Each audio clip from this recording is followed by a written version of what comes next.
Hey, what's up, everybody? Welcome to this episode 85 of Press Any Key. I got it right this week. I'm proud of you. Thank you. You can check us out all social media at pressanykey.tv, specifically Instagram and TikTok, if you don't mind. And this week we have a special guest with us, ladies and gentlemen, from Genre Geeks, the man, the myth, the legend, AJ. Give it up for him, everybody. Woo! What is going on, my dudes? That's right. There's the drop. A little late. A little late. And I gotta tell you something, Nick. I'm starting this week off, this show off, and I'm a little ticked off. Why is that, Pat? The Little Mermaid. Can you believe what Disney did? No, I'm kidding. I don't know about that. No. No. It has nothing to do with Disney. For once, yeah. Surprisingly, lack of Disney in this episode, which is good because us in the House of Mouse, like we gotta, we need some distance after Pinocchio. We need after to take a little break. Pinocchio, yeah. Which, by the way, we have become the podcast of raging on Pinocchio. Like that is our most viewed episode in a very long time, and that is the most feedback I've gotten on us being hilarious. And we're sticking to it because Yeah, we got a couple more Pinocchios coming out. We got the Little Mermaid. No, I'm kidding. So a couple hours before we started recording this, in no short order, GTA 6 leaked online. So we're just gonna talk about that real briefly. We're not pulling up any footage. We're not pulling up any images, mainly because Take-Two is like DMCAing everyone's images and videos. I mean, it's out there already, though. Like, it's out there on the internet. It's been out there for hours. And we have some small updates on the situation, like how it unfolded and why it went the way it did and what the future of GTA 6 is going to look like because of this. So, number one, how did you guys find out about this? Because I got text messages and DMs from people saying that I need to check Twitter because I was all over Reddit. First thing I woke up, I saw Reddit. I was like, oh boy, GTA 6. Yeah, same here. I did the obligatory, I ignore the first news of anything I see where it's like GTA 6 leaked. I'm like, whatever. And then I kept scrolling. I'm like, oh, Yep. This must be legit. Yeah, because everyone is reposting the same thing. And it was absolutely undeniable at a certain point that GTA 6 had leaked. And I looked at the footage, and the first thing I said was, boy, that engine's on its last legs, isn't it? But I realized in that moment that, this is not a finished game. It's not even close to being finished. Right. And it was also confirmed that that is a build that they put in the old engine. So that Rockstar is developing a new engine for GTA 6 going You forward. would think so. I mean, GTA 5 was in the last gen. They got a whole new sandbox to play in and now. also Red Dead Redemption 2 was in that same engine. It's just an old engine. It's time to go. It needs. I imagine they'll unveil a new engine with this game. They have and to. it'll be like the Unreal Engine 5 type deal where it's like, look how big and procedurally generated the city is. Well, yes. But the other thing that I guess we could say is kind of upsetting in all this is that obviously this work wasn't ready to be seen, so it kind of takes a little bit of the luster away from when are they going to show GTA 6 or how many times are they going to port GTA 5 till GTA 6? And I think one of the most shocking things is that how accustomed, how GTA 5 is just a part of our life now, that when I'm looking at footage from GTA 6, I'm still in denial that this even exists. You know what I mean? No. That's fair. What? Okay, Nick, please tell me. I don't know what you mean. I can't believe it's really getting finally made. time. You know what I mean? Gotcha. And it's It's like getting a Skyrim 2 now or Elder Scrolls whatever. It's That would be nice. Getting a new one is they just should it's a leak strange feeling. that shit because I guarantee you Bethesda hasn't even started working on that. I do miss the era where we would get sequels, pretty successively. Now it's just but you're going to be playing this one for the next decade, so you better enjoy it. I mean, GTA 5 is really a case for being the most successful long-term game ever. You know what I mean? How many copies have you owned? Okay, so I have it on PC and I think 360, and that's it. But I got it the day it came out for 360, beat single player the whole way through, and then I played the online mode for literal months afterwards. And then I've gone back on PC here and there. During the pandemic, I formed what was called the International Heist Squad, which is there's this app where you can just link up with other gamers and, you know, play games with them. And I found this one guy from Ireland and this other guy who he was French, but his dad was a diplomat. So he was living in Africa. So he was working on African broadband and it wasn't awesome. Like he always lagged. Shocker. But we got it done. We got that submarine. He was on that Akon developed broadband. Yeah. And then we did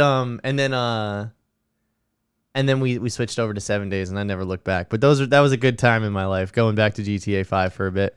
But so about this, the leak, I've been hearing a lot of discussion back and forth on, was this intentionally leaked or was this kind of like a... Well, there's more information around that now. Okay, well, I want to hear about it. Okay, so on the GTA forums, which is like some community thing, this guy has identified himself as the hacker. He also hacked Uber earlier in the week when they had a data breach. That was less exciting. Yeah, which is like not as cool. Also, like Uber abuses people, so whatever. So there was that, and then this leak is apparently like he didn't just get like some images and some stills and like stuff like that. He got the source code too, and apparently he's saying he wants to release the source code as well.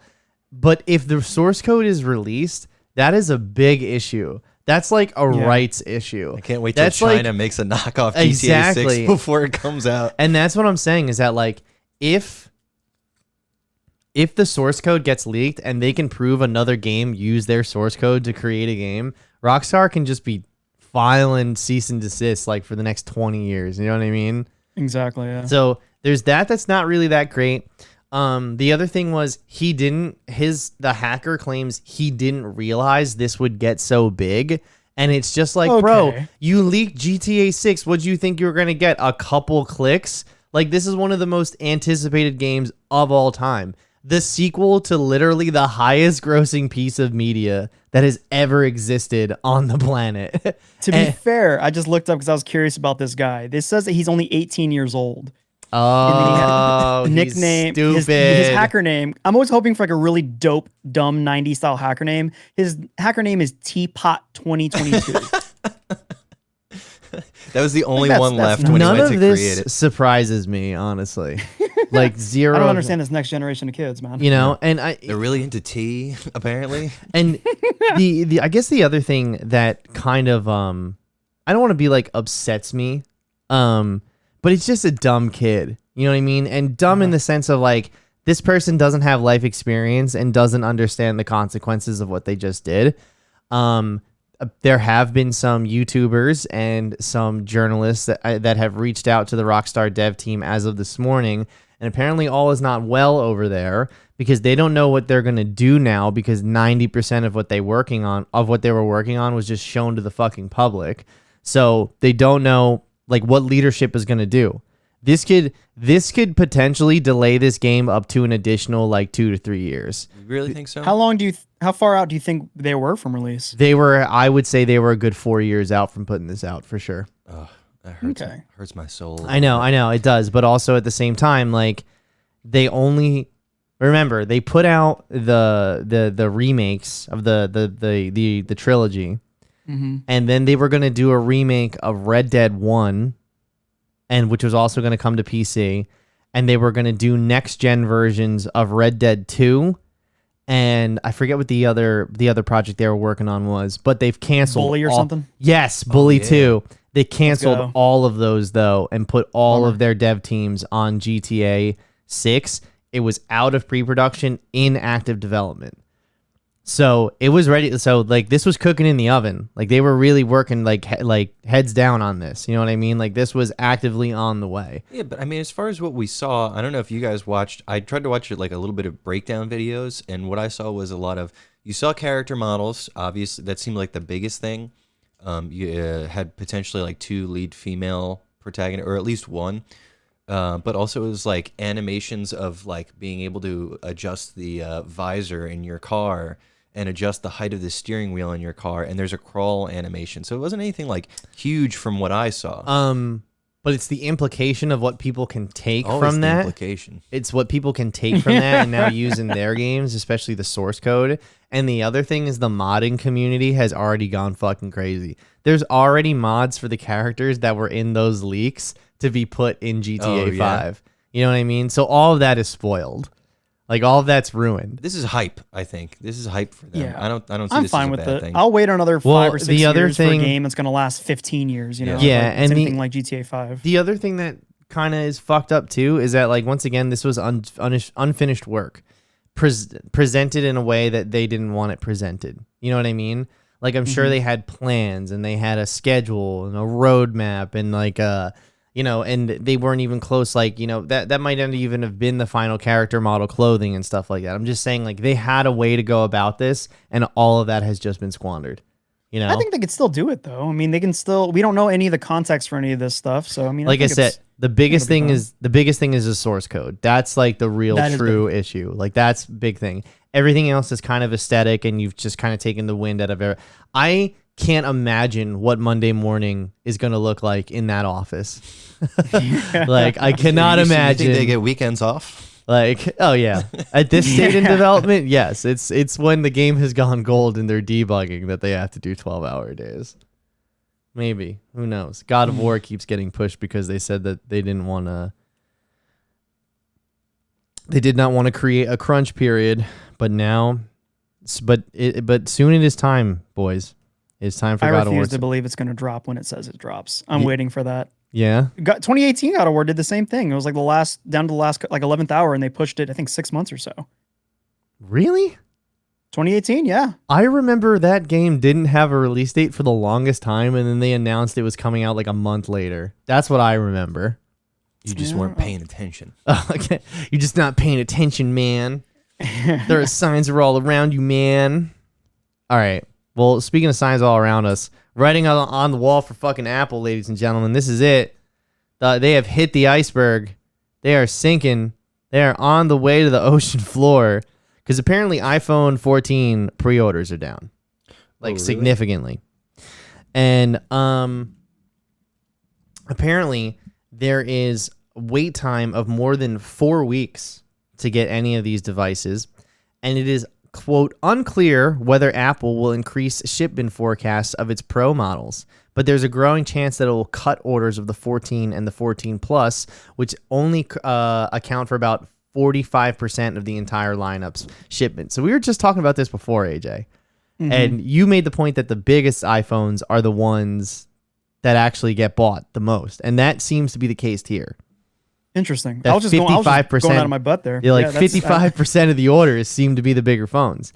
And like I said yesterday, I went to Verizon because I thought, you know, I put this show together on what, Wednesday, Nick? Thursday? Thursday. And Thursday. I had read this article and I knew that they didn't have a lot of stock and that pre-orders were down across the board.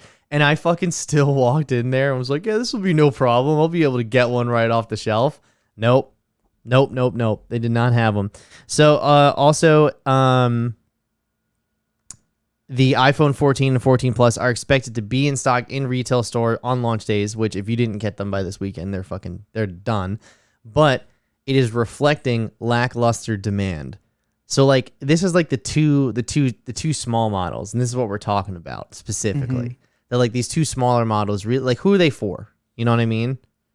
I don't know. That's a weird thing to me. Like even when I got my newish whenever it came out, the Galaxy S10 Plus, and I got the media model because it's like I feel like it's the popcorn thing at the movie theater where Yep. they purposely have the different sizes to where it's a trick, and so you're like, well, naturally the value of the next level up might as well kick in the extra couple bucks to get the Mac Daddy version. Like I feel like it's Yeah. the same kind of deal with the iPhone. Well, I think the other thing, Nick, you actually said it, was that phones were getting smaller and smaller for years, and then all of a sudden video became viable across I don't cell remember phone seeing this, networks. but if you Did want to see that attribute that bit? to me, Yeah, Yeah. it's like the year we discovered you could watch porn on your phone and then the screens were getting bigger and bigger and bigger again. Yeah. It's like, I need bigger dicks on my screen. more pixels, please.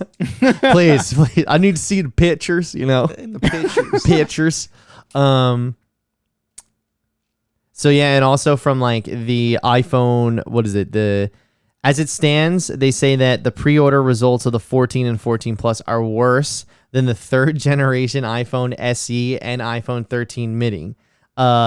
That Apple had cut orders of both third generation iPhone SE and 13 mini in the first half of 2022 due to low demand. So these are even lower than that. And that was the strategy they took, was just cutting the production in half. I feel like this is probably like a big kick in the dick after all the the chip shortage and supply chain, and now it's like, nah, and everybody's kind of just not interested. Yeah, I mean, if you have the Pixel Plus package, though, Nick, That's you true. can. What, you get YouTube Premium, you get a new phone. They wash your car, they shave your ass. Like, what else? That's true. It's all for like the low price of $40 a month or something, 45. Right? So to be clear, they lowered their pre-order availability, and they're still not reaching demand. Like, they cut the pre-orders, and now people can't get their hands on the phone. Yeah, they cut the pre-orders of the two lower models, and even that still isn't meeting expectations. That's insane to me. Which, I mean, I guess a lot of people, I mean, listen, old people need the bigger one, right? Because they can't see. Teenagers want the bigger one because they want to flex. Mm-hmm. So it's definitely the millennials that are ruining the iPhone market. Again, millennials at it again. They just can't keep them to themselves. Ruining every industry. Ruin everything. Killing Applebee's. Now we can't get small phones. Apple and Applebee's, the two big ones. Wait, what happened to Applebee's? They're going.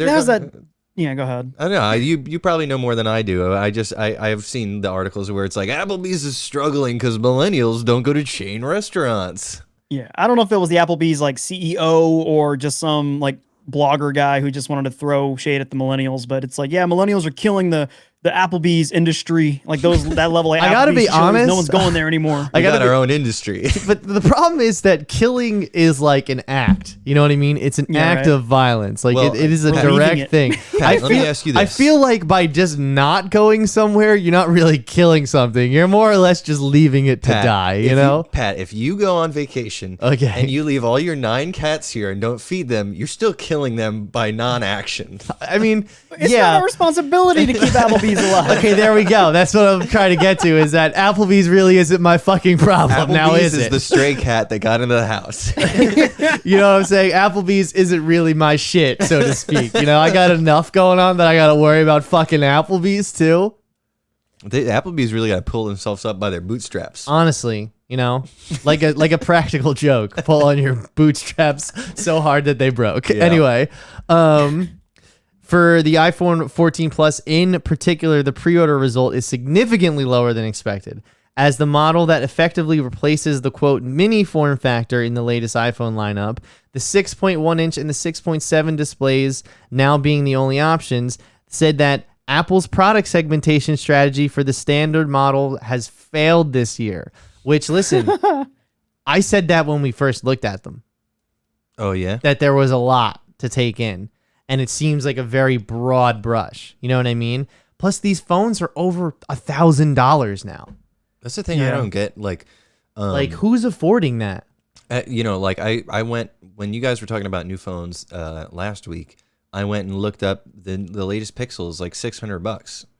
And it's like, that's compared to, you guys are talking about spending $1,600 on your new phone. I'm like, fuck that. Yeah, and well, that was the only thing that makes it worth it is that I get like an $800 trade-in on my phone. And the more time I wait to do that, my phone, year after year, my phone gets less valuable.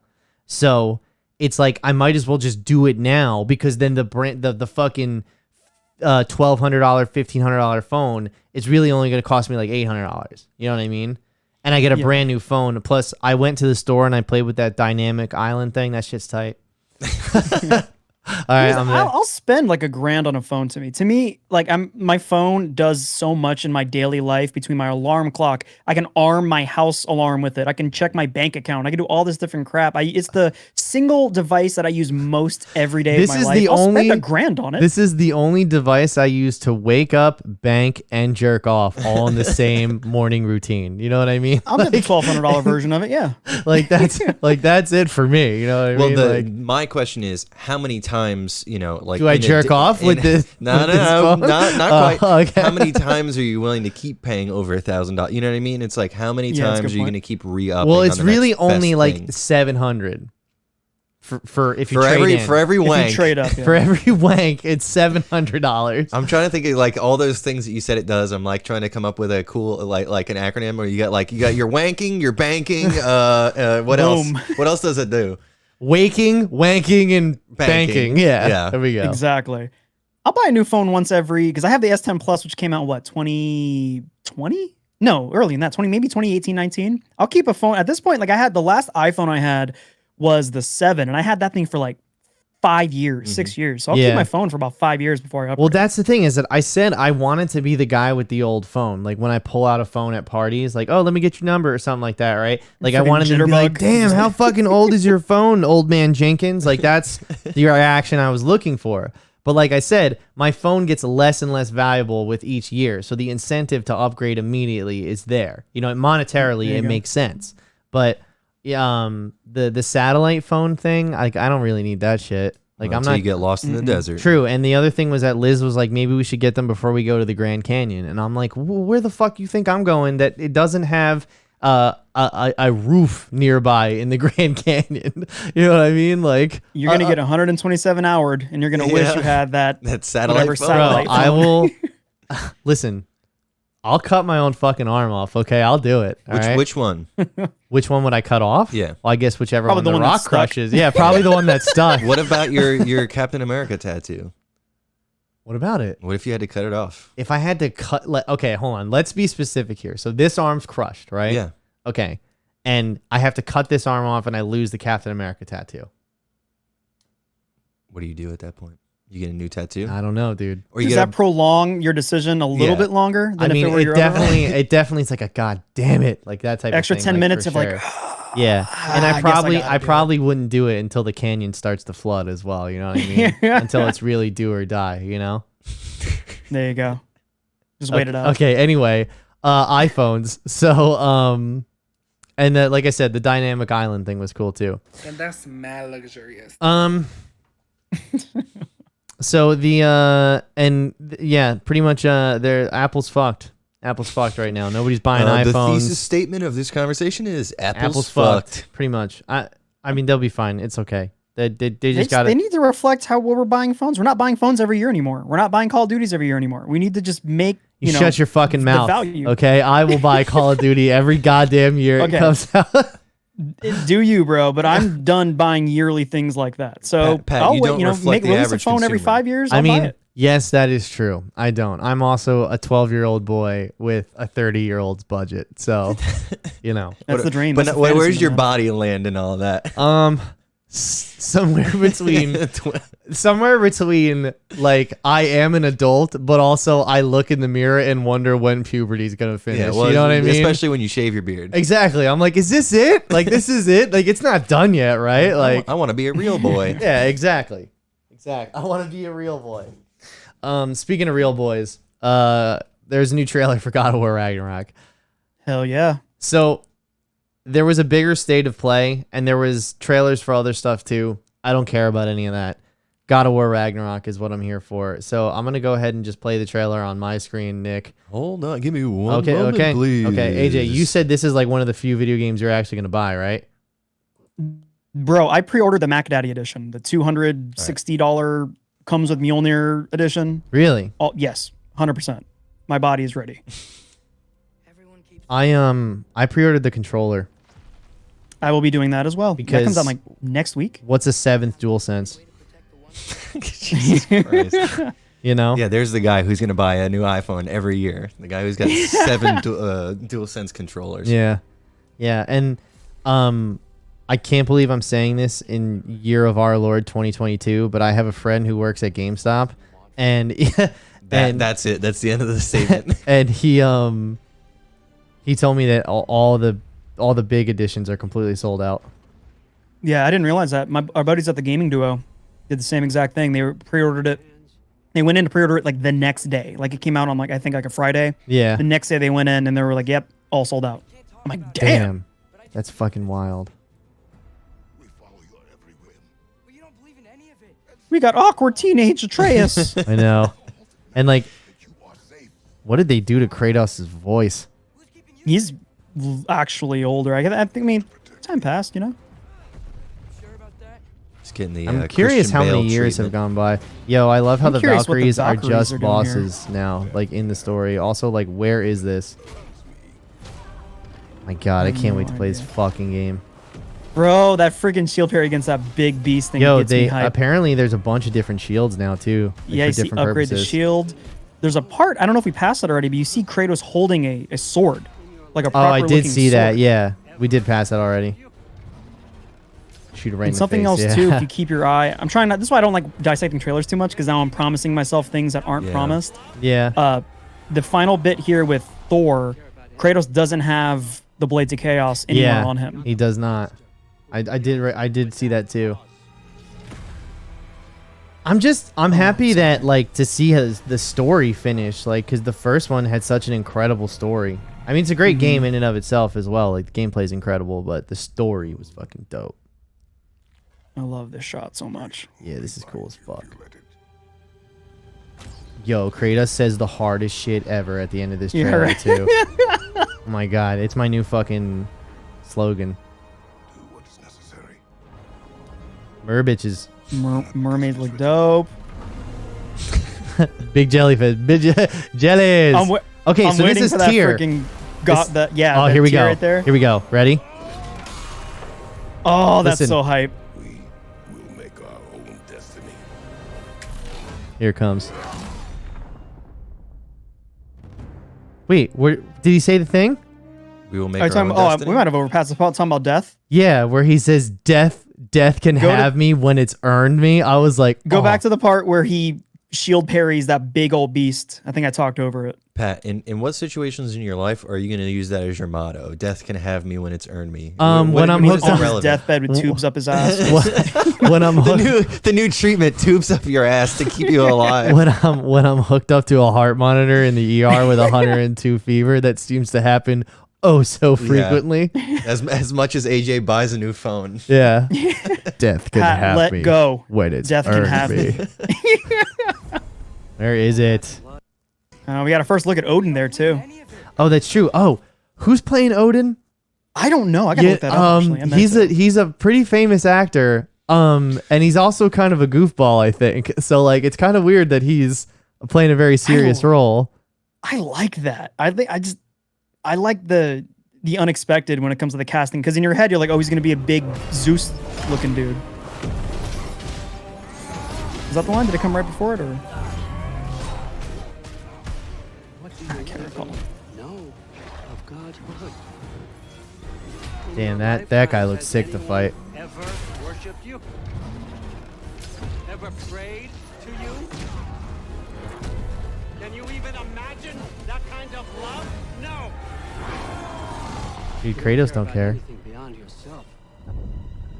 Beyond the monster who kills without cause. Come on. Maybe there's something in the comments for it. Oh, I do know this guy, Richard Schiff. He was in Jurassic Park 2? Yeah, he was in Lost World. He's the homeboy who gets trying to he's the bald guy. He's the tech Oh. guy, right? Yeah. The guy, yeah, like on the airstrip, he's when he gets gets jacked killed? up by those freaking T-Rexes. Yeah. My body's so freaking ready for this, though. Oh my I'm god. so amped. Tyr looks good too. His voice surprised me too. He kind of sounds like more youthful than I would have expected. Yeah. So all right. So yeah, that was the new God of War trailer. Look, it looks fucking sick. We're obviously going to be talking about it on this show when it comes out. It's coming out for PS4 and PS5, and I imagine PC down the line because the first one's on there too. So this is day one for me. Absolutely, like day one. Possibly take off from work, like Yeah. possibly. Use those unlimited PTO days. You know, to really sink it. Well, the next week, I'm off because it's Thanksgiving, and Evil West comes out too. So I can't be like just taking 2 weeks off to play video games. You know what I'm saying? Or you could. I guess. I mean, I can't let my boss know. Anyway, though, what about you, Nick? It's for PS4. I just haven't played any of the other games, so it just You I don't feel like really need to. been Just play over 2018. this. I- Yeah, that's it's the just thing. I mean, 2018. You I just still play that haven't one. played Jedi Fallen Order, and my brother's been begging me for years to play Red Dead 2, and I'm like, I just am so behind. Oh, I'm just playing City Skylines every day in my life. There you go. What is it? Here. We see this? We see this? No, wrong camera. We'll put it on the right one. There you go. Yeah. Cut to that? camera 2. Okay. Come on, my man. Okay, this Got in right the here, booth. this is Nick's Boom. homework. It's going home with Nick. He had this before the new Trying one. to find the comes out. camera. All right. That's my favorite game. Like, it's my outright favorite game of all time. Like, It's it's one- that good to me. It's up there for me. It's on the list for sure. It's like it has there flaws, with but it's it's up there it's- with yeah. Resident Evil 4, the first Last of Us, probably the first Red Dead 2. Sure. I'm trying to think. I really love Super Mario Sunshine. like, but no, go I love on. it too. I'm still waiting for that proper port because I've got that garbage that fake timed release one they did where they were like, "Hey, Mario, It's fine. What do you Sunshine and mean Galaxy." proper for it? It works. It works, but I was hoping for a proper. It's not what this is about. Okay. But the point is, God of Yeah. War is my favorite. It's got flaws. There's not a lot of range and villain and the bad guys and stuff. You do the same kind of finishers for a lot of them, but the story to me is just I cry every time. I'm beating it again right now in anticipation. I'm trying to time it so that I beat it right I before am- Ragnarok drops. Gripped by that game, like from beginning to end. I can't get enough of God of War. As a matter of fact, if it wasn't still $50, I would buy it on PC and replay it on that platform because I've already done PS4. I played it on PS4 3 times because I did new game plus, and then when it came to 4K, 60 FPS on PS5, I replayed it there with like the DualSense shit. And Yeah. now that it's on PC, I'd love to play it there as well. So maybe that's what I'll do after Last of Us Part 2 because I'm currently replaying that. Where you at right Dude, now? it's so good. The scale of it's great. You can beat it really quickly if you just streamline it. Yeah, So but you I can won't. knock it out in a couple days. I have googly gamer brain, so I'm like, ooh, what's that over Well, dude, there? You know what I mean? I'm also Like, I'm scraping this time too. yeah. But as far as just if you want to experience 2018 and maybe watch a quick YouTube recap of like the other 3 main games because there was a crap ton of like PSP releases and there was some weird prequel that no one really played, but there's like a 20-30 minute YouTube wrap up you can watch that'll Yeah, fill you up on everything you need. it's also just like, Zeus betrays him. There's 3 games of that, and then the end of the Zeus third was one, his daddy. he kills and then Zeus. He kills Zeus. He destroys Mount Olympus. He hangs out in the river Styx, and then how many years later he's got a kid and a wife? And because I love the way that they justify that the gods change too, is that because Kratos killed all of Mount Olympus, the Norse gods rose to power, and now they're in charge. Like, I think that's a cool twist as opposed to just like, yeah, they're Norse now. You know what I mean? Like, there's justification for it. Going to the different realms and stuff, it's interesting because they tease, I mean, it's minor spoiler, but they tease the whole Assassin's Creed bit where they're like Egyptian gods and like, that's feudal Japan gods and stuff. That the Egyptian gods actually might be the next one. That's the rumor right now, is that the third game is going to be, because there's no fucking way that they're only making 2 of these. Not a chance. Not a struck chance. gold, dude. They have. They've- Oh yeah. yeah. This not only reinvigorated the God of War franchise, this created a whole new player base that only knows this side of the God of War franchise. You know what I mean? Mm-hmm. Like it's all that's there. So either way, Nick, you have it. Just make next Please time. play it, dude. Next time you Do sit yourself the down. favor. Next time you sit down for City Skylines, you think to yourself, Pat did just give me that God of War. My citizens need me. I mean, I get that. This There's story traffic mode, to problems. be fair, I think the main campaign is only 8 hours, so it's not a Yeah, 'cause you can particularly walk through it, long dude. game. Let's see. There's I'm like you hours and guys hours where of supplementary stuff, but I just just want A to to see B the story. details. You know what I mean? I'm the kind of guy that's gonna like explore the environment. Well, the Okay. game does a great job. It's a really small Okay, game, but it I was disguises wrong. itself wonderfully. The God of War is the main story. Apparently, the average around 20 hours, which makes sense because that's how long it took me to beat it the first time. But Sure. even then, if you just beeline the main story and not do like, first of all, it's like a semi-open world, so it's not really like an open world. It's more like an open area you can go check out stuff and like, but it's not super like side questy and all that shit. The main campaign in the story though is absolutely unreal. The story is serious. Like it's the cheap thing that everyone always talks about because they've been rumoring a God of War movie for years. Oh yeah. And people are just saying, just do this. Just do this. Like with Yo, live but action. straight up, the God of War TV show that they're making at Amazon, Mhm. I don't want this. I would rather they start with Mount Olympus. You know, I'm angry I would Kratos. like that too, but I'm wondering if for the because they're gonna do it for the current God of War fans. Yeah. I wonder if they're gonna pander to them or do old Yeah. Greece God of War. Who knows? Yeah. Or they could do I really both. don't know. Fuck it. One season of one season of the next. You know. Exactly. Stretch Not it out into a particularly bunch of long. seasons. What'd you ask me about The Last of Us, Nick? I didn't ask you anything. Oh, I was just wondering where you're at in the game. Oh, where I am. I'm past the boat with Abby. Okay. Oh, so you're I'm in. I'm deep in. Yeah. Yeah. I think I'm just about the point. Oh, I just got the medical supplies from the hospital. I beat the Rat King and I made it back to the aquarium for them to amputate her arm. Cool. So that's where if that gives you any approximation of how far I'm in. And I was just talking to two of my friends last night about it.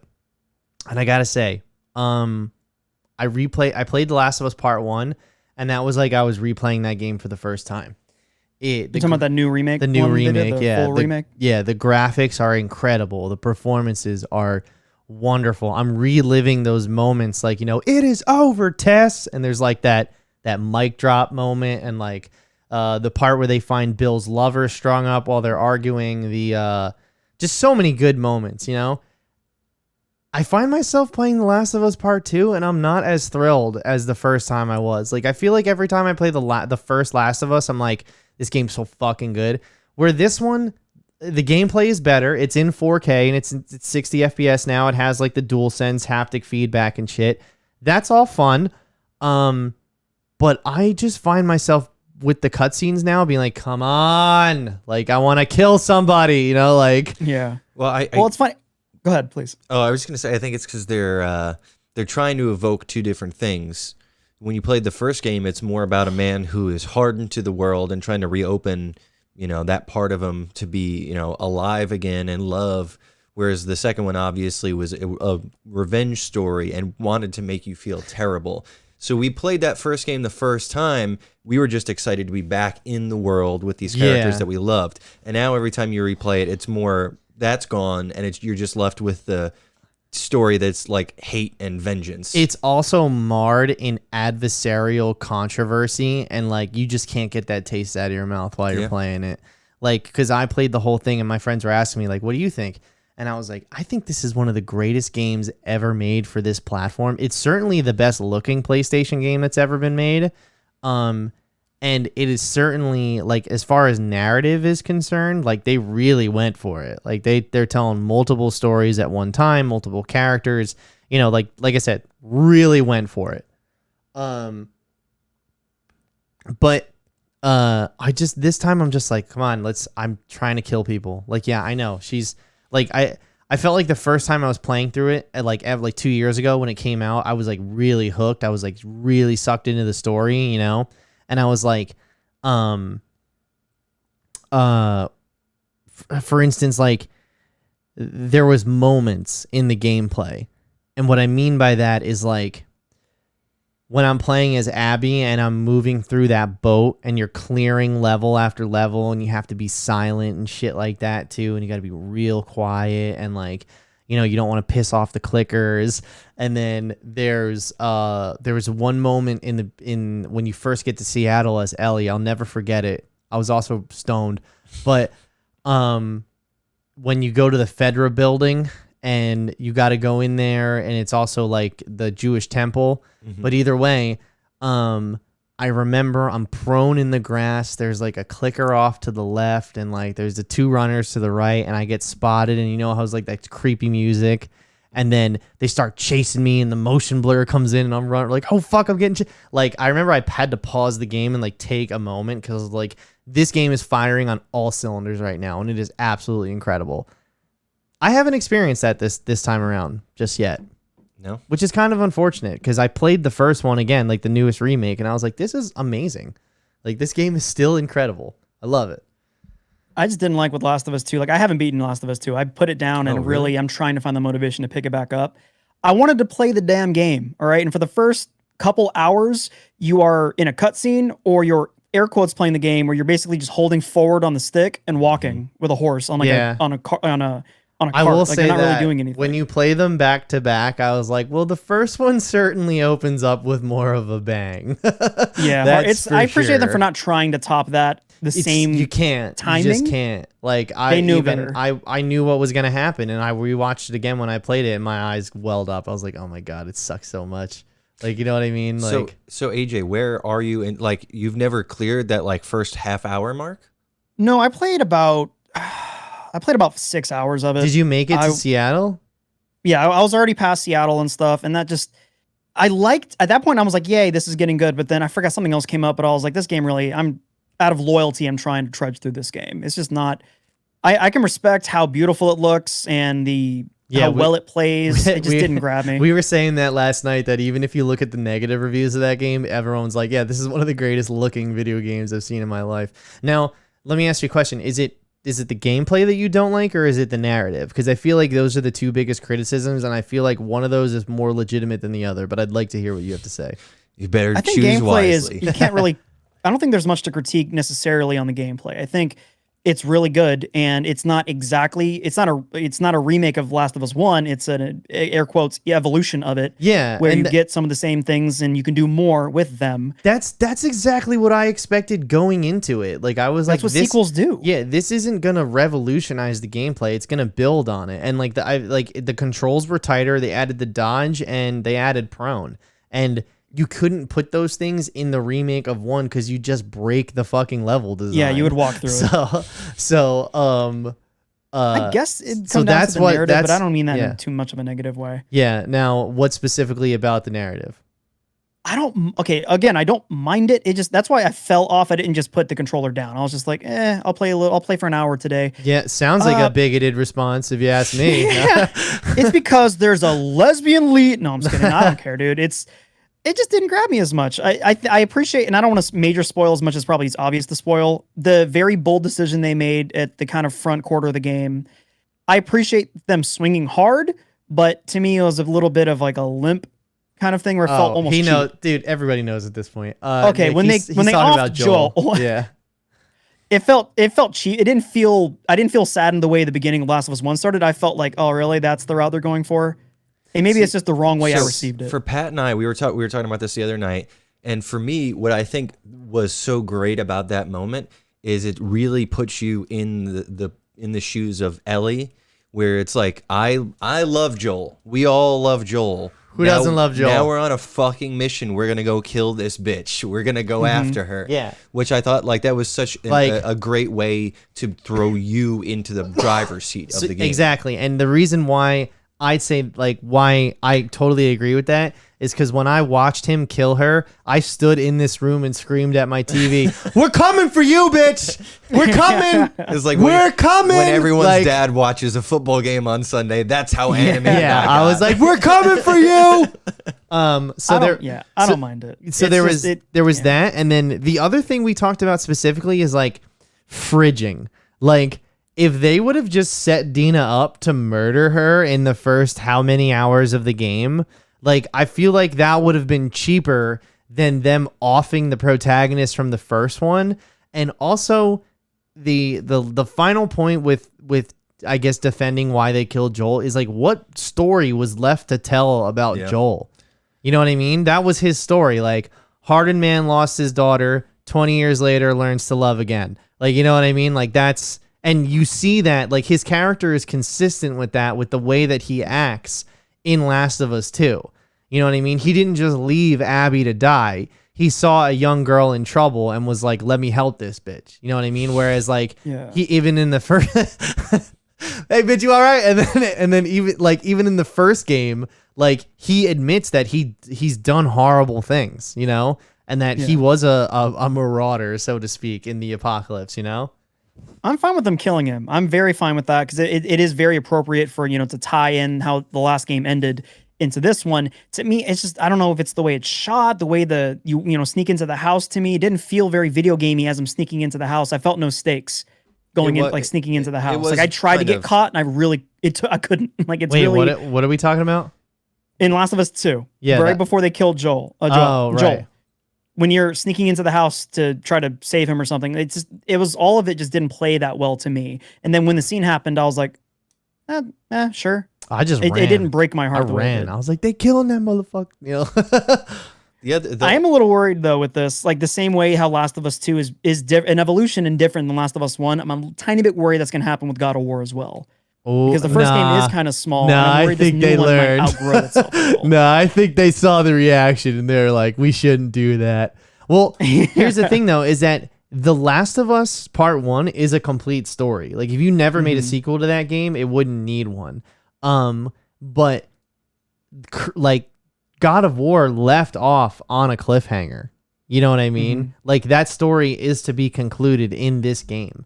So if they were to kill, first of all, you ain't playing as a Kratos. You have to play as Kratos.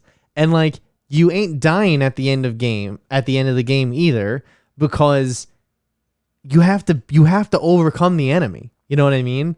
Like you have to. That's just it's like a ludonarrative dissonance then if the fucking main character dies and you still have to play the game. You know what I mean? Whereas going into The Last of Us, they all told us that Joel was not a playable character. That it was just, they didn't tell us that Abby was going to be a playable character, but they did say that it was just Ellie. So it is kind of a lie, but whatever. Yeah, I trust Santa Monica enough to pull this off because it's been long enough between games. I feel like this is a game made from the love of the original God of War. I'm like watching the trailer and like just you can see it and be like this. The worlds are so different. Everything, the enemies look different. The fighting mechanics look different. You can web sling with the freaking blades of chaos That now. looks sick. It looks sick, but I'm like, I'm 95% hype and then 5%. Please don't lose what made the first one So special. what do you think that they're going to include in the game that's going to make people scream at this, that it's woke SJW garbage? Because you know it's coming. You know it's coming. There's a black character yes, in it. that's all right. Good. Yeah. There is In Norse mythology? There is a Show me a black person in Norway. There's a black character in the game, and already they're like, "Fuck, woke garbage. How could they do this?" It's like, what do you don't even know what's happening. And also, Give how those about morons their white how men, about- and then that's all they want to see. How about the Greek god, first of all, because he's not white. And two, he's literally covered in the ashes of his dead family with a red tattoo all over his body to commemorate his dead Spartan brother. Like, that right there is not like, how come you're not pointing at that going, that's not a part of like, that's not true. That it's because you're a fucking asshole. And that's Exactly. that's where I leave that. But either way, God of War Ragnarok looks good, and I can't wait to play it. Nick, you have homework, Yeah. and we're gonna move on to some other not so stellar news. So this comes from Kotaku, which we all know is the most reliable of sources. With asterisks, go on. not very. They're not a very opinionated bunch. They just like to give the facts how it is. So I'm gonna read this headline, and it has been updated since. The author is Ethan Gach, Ethan Gach or Gach, Gach. Either way, G4TV has been hit with major layoffs less than a year after coming back. Did we not know that was coming? Like, we all knew that was coming, right? Are y'all watching I don't know G4 anything at all? about 'Cause it. I'm not watching Yeah. G4. So Which I think speaks volumes. for people who are listening to this show that don't know what G4TV is, G4TV was the place to go for video game and tech news in the early 2000s. Adam Sessler and Morgan Webb hosted X-Play, which was the video game review show, which was like, dude, I remember I watched them review Destroy All Humans, and I went and bought that game the next day. Okay, that game was integral to me purchasing several titles back in the day.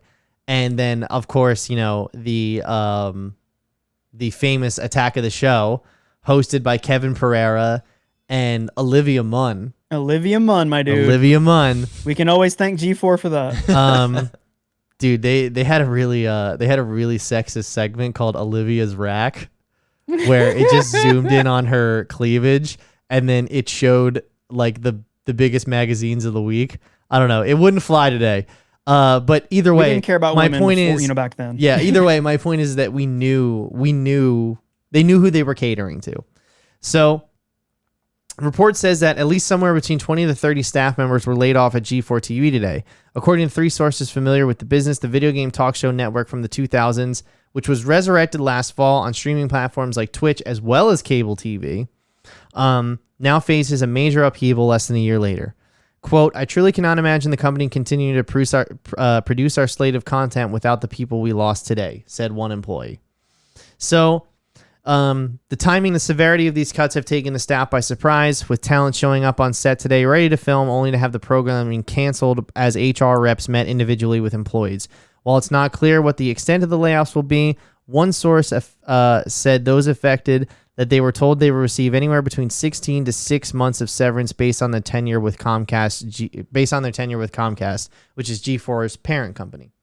So, G4 went away in like 2012 for the same reason. Video game content moved online.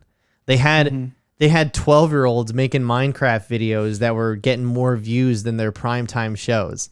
They also lost their stars. Olivia Munn finally, she made the leap, and she was now in Hollywood films. There was Kevin Pereira left. He started his own Twitch channel, which also was more successful than any of the shows he was on. Adam Sessler, who is one of the funniest game reviewers I think that ever has walked the planet. He's still with the company. He's still doing X-Play now, but he also had left. You know what I mean? My point is that they were losing talent. They were hemorrhaging money, and they just didn't have the clientele anymore because everything moved online. So all these years later, nostalgia is a thing. Everybody heard that G4 might be coming back. Like Comcast is going to resurrect it. So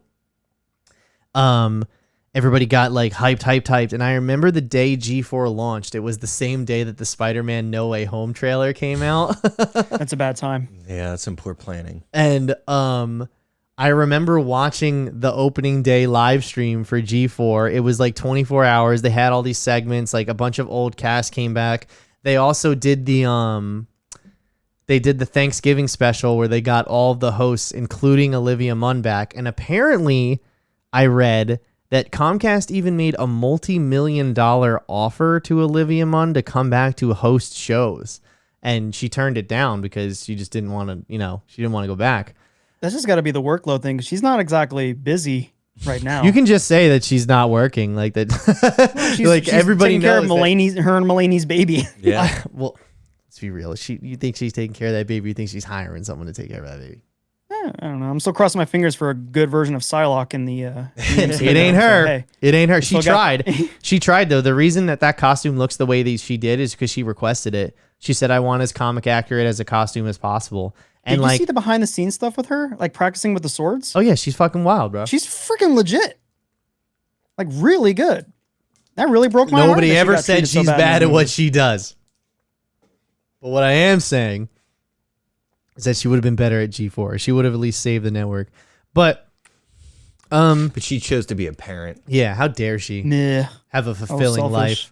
life? Well, here's what I have to say about this. Oh, wait, hold on.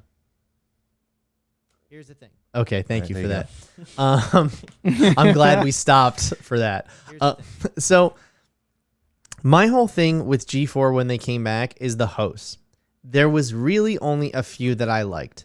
One of them was Adam, and he was already doing X-Play again, and I was already watching those videos. Like, here's the thing. If Adam Sessler is hosting X-Play, I will watch that show nonstop. They got the Black Hokage, who is a streamer, and they got the Completionist. I believe he also hosts a show, and they do Attack of the Show sometimes, and they'll also contribute to X-Play as part of the roundtable. But they got this other host named Frosk. I'm not sure if you've ever heard of her. Never. Here's the thing. I don't know what her deal is, like what she was before. I think she was a streamer beforehand. And hey, if she's a successful streamer and she got hired by G4 to, host show, awesome. Like, I'm rooting for you. But apparently she said some inflammatory things about a group of sweaties, and that might have what disengaged them from the platform. And like, there's a correlation between when she made those comments to when G4's views went down. Like, she pretty much insulted gamers, you know what I mean? Like, and now the funny part is what she said was basically that like the reason why X, Y, and Z doesn't happen for women is because everyone is a bunch of sexist, racist assholes, right? Sure. And although that is true, Yeah. here's the thing. You don't say that to your main clientele. Because turns out they're going to get upset over that. Yeah, it's biting the hand that feeds you. Exactly. And the other thing is that, listen, that didn't bother me about her. What bothered me about her was her analytical take on the industry as a whole, because she has made one too many predictions that are definitely not true, or she has gone on some crazy, like, I guess you can say, like, I don't want to be like rants, but she has brought up some points that ended up not being accurate at all. And to me, that's like the discrediting factor. It's like, I don't want to watch her show because her show doesn't have any good insights. You know what I mean? That was my whole thing. So like, for instance, all she did was shit on Sony all year. All year. Like, Sony's got nothing. Sony's got nothing. Well, bitch, boom, Last of Us Part 1 drops. It's does absolute gangbusters. People love it. Then they dropped that God of War Ragnarok trailer. On top of all that, they got Hogwarts Legacy coming, and they have like some exclusivity deal for Call of Duty and something else. Like, they are really going to clean up the end of the year, and Xbox can't even get fucking Halo together right now, and that game's been out for like over a year at this point.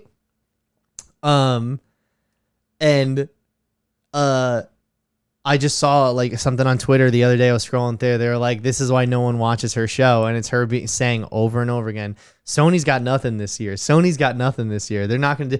Sony's not gonna do any like." And then lo and behold, like Sony's about to rip this year out from underneath Xbox because they really couldn't get it together with Game Pass. Like, they had to move another major release into 2023. Game Pass subscriptions have not continued to grow. They have actually stagnated, and more people are canceling than ever.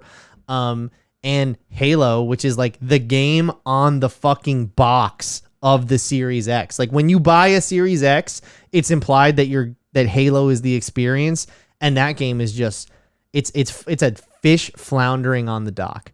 So there's no way that her critical analysis of that was correct. You know what I mean? There was no insight in that. So for me, that's the prime example of why I didn't watch her show, because it felt like and then when people were critical of her, she was very confrontational about it. So I don't think her lack of views though is what's tanking G4 right now. I think overall they have an issue with the way that their content is delivered. Here's the thing. Oh my God. I agree. I don't know. I don't see its place anymore. I mean, it worked back in the early 2000s because that's what we had. You know, we didn't have Twitch. YouTube was still in its infancy. You know, we didn't have as big or much access to video games and that kind of talk. So that really was the only hub that we had. Now the market's flooded, and so and they don't have the star power they did back in the early 2000s and stuff. So like, what are they bringing to this already flooded market of video game talk? Well, yeah, and even then, it's like you look at the videos that like the Completionist hosts, and like his own YouTube channel does better than G4. You know what I mean? Like, why is he wasting his time there? It's just because G4 is like a cool nostalgia thing. You know what I mean? Like, I think he's riding that paycheck till it runs dry. I mean, yes, there's that too. Resume. Like, it's probably easy work for him. And then the other thing is like, you look at someone like, God, who is it? Who's the other one? Who's on the Good Will Hunting? No, not Good Will Hunting. There's somebody. Oh, the X-Play videos specifically, like Adam Sessler's X-Play. Those videos themselves are like keeping that network afloat. You know, like that content specifically. So why wouldn't they just go all in on X-Play instead of G4 as a whole? You know what I mean? You know, it just kind of doesn't make sense. Yeah, nostalgia, exactly. But either way, it's sad that this is happening. And one of the other things is that now the people who are on staff, if they want to keep up with their content schedule, they're going to have to work twice as hard. And you know that Comcast isn't going to pay them more. So, you know, that's kind of the shitty part of all this, I guess, is that people lost their jobs, and we hate to see it, you know? Yeah. Just go to YouTube. What like YouTube, like Twitch, listen like to I feel podcasts, you know? no. He's saying get a job at YouTube. That's Oh, No. I was just in general. Okay, for why, them. Why be Okay. on, they're broadcasting on cable? they're broadcasting on cable, Twitch, why? and all of their segments go to YouTube. Just put it on YouTube. Is cut that out market the researched? middleman. What? Where they're like, oh, video game people, active nerds, tech people, video game. They're still watching cable. They're Yeah, doing they a pay for cable. simulcast though. They're doing a simulcast between cable network Oh. television and Twitch, so you Why? can just I think they pull up could've just either cut at any that time. and Yeah, just rather do than just firing Twitch all those and- people, just get rid Exactly. of cable. I mean, they own it's Comcast though. Like they own the technology that puts things out on the air. So how much could it really be costing them? You know? Well, we'll If have you could to ask save one them. person's job, Yeah. you know. All right. So here's the thing. You're gonna go home if you keep doing that. So next on this list that I have is that there's a live action Blade Runner series coming.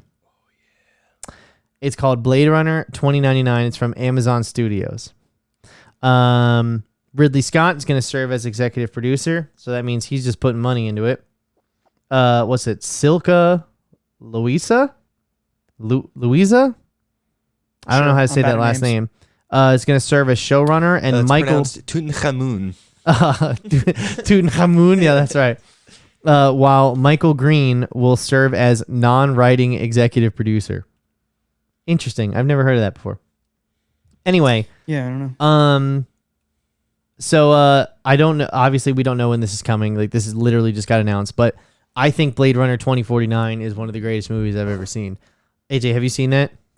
Yeah, it's beautiful. I'm not like, I'll be honest, I'm not a big sci-fi guy. I respect it. It's not even near my top favorite genres. It was very, very pretty, and Harrison Ford's always fun to see. He You know, really punched after Ryan about Gosling 40 in the minutes. face. He Right. really did that. Yeah, I'm serious. He did. yeah, I've seen the clip or So whatever, the Nick- picture of like Ryan Yes. Gosling's face after getting sucker punched. You're a big Blade Runner guy, right? Well, I'm a big sci-fi guy. I didn't actually wind up seeing either of the Blade Runners until recently. Okay. And while I respect, its place in sci-fi, Which cut of Blade Runner did you see? I forget which it was probably it didn't have the unicorn in it. I don't think What? like the one there's It did. There's a version without the unicorn. That's another problem too. Too many versions, man. Well, Streamline it. Ridley Scott said that the director's cut is the true version. Like that's the canonical version. That's the one. Well, I that saw. wasn't the one that was in theater, so sorry, buddy. Yeah. to me, like I like the lore and the mythos of it, but I thought the story was just kind of slow and dragging. I thought 2049 was a lot more engaging. 2049 is the only movie to get me mega hyped over a fucking wooden horse. Okay, I was freaking out in my seat when I was like, "Yo, there's a horse!" And it had like his birthday and shit. Not even Seabiscuit. Did Also, yeah. Also, the what's that scene? The scene where he like goes and sees the lady who makes the memories or whatever, and she's like, and he asks like, "Has somebody lived these memories?" And she goes, "Yes, these memories are real." And he thinks he's the child, and he's like, "God damn it!" I was like, "God damn, Ryan Gosling's a good ass fucking actor." I was also a sci-fi movie without a lot of action that kept me thoroughly engaged the entire sure. time. You know, like It's a good movie. 24/9 is a really it's good movie. Denis yeah. Villeneuve, like so Yeah, of course it's exactly. gonna be great, and that's why he was perfect for Dune. But Yeah. I I just finally bought a copy of the Dune book. oh yeah, what do you think? I haven't read it yet. I'm still finishing up Harry Potter right now. I'm 400 pages into the last book of Harry Potter, and my next book is Dune.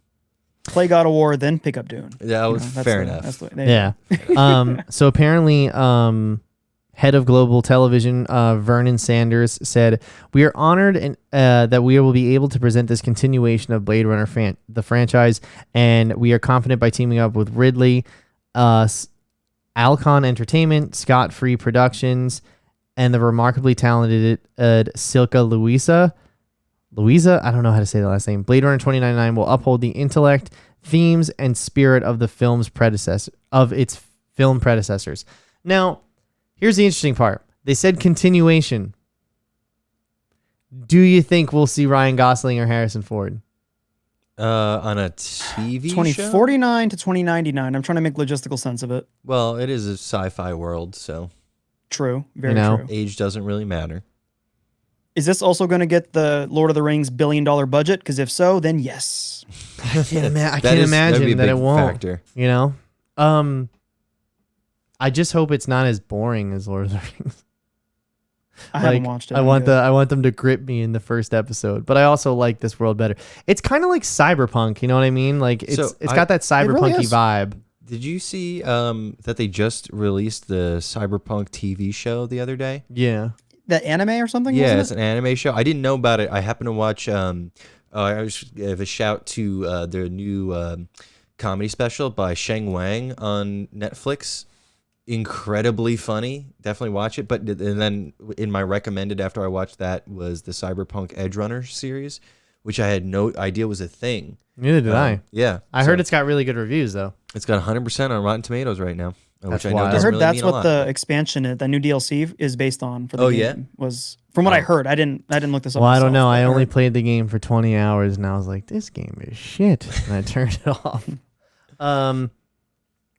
But yeah, either way, there's not much on this, but I'm looking forward to it. I can't believe, AJ, that you aren't a big Blade Runner guy. Or sci-fi I in respect it. general. I'll watch it maybe once every 2 years or so. Just, it's Yeah. my duty. And again, it's on my a technical duty. aspect. It's the especially same way I 2049. feel about furry porn. It's my duty. I got to watch it at least once a year. I respect Who knows? That it. knowledge will save me someday. Exactly, You know? exactly. Like if It's not I'm gonna caught- hurt to know. Yeah, exactly. Like there's no harm that can come from this. Only So- good. Exactly. Only good things. All right. So speaking of only good things, man, what a horrible. I mean,